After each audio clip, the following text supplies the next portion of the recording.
Prince আসছে, আর মাত্র 13 দিনের অপেক্ষা।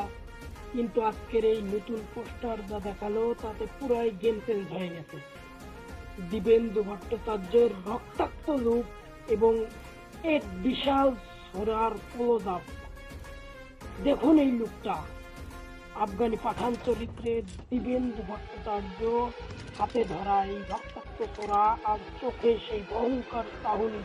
পরিচালক আবহাত মাহমুদ বুঝিয়ে দিলেন এই সিনেমা কেবল অ্যাকশনে নয়, এটা হতে যাচ্ছে একটা রক্তক্ষয়ী সংঘাত।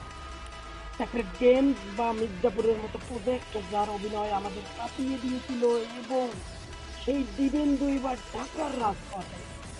ভাবা যায় এটা বাংলাদেশি সিনেমার জন্য কত বড় পাওয়া। পোস্টারটি বলে দিচ্ছে সিনেমার ডাক এবং টোনের কথা। Once upon a time in Dhaka ট্যাগলাইনটাই যথেষ্ট।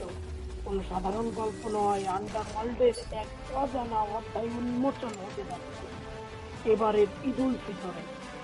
শাকিব খানের প্রিন্স কি পারবে আমাদের প্রত্যাশা ছাপিয়ে যেতে? এই পোস্টার দেখার পর উত্তেজনার এখন তুঙ্গে। আপনারা এই ভয়ঙ্কর লুকটা দেখে কতটা এক্সাইটেড কমেন্টে জানান। সিনেমার সব এক্সক্লুসিভ আপডেট পেতে এখনই আমাদের ফলো দিয়ে রাখুন। দেখা হবে পরের ভিডিওতে।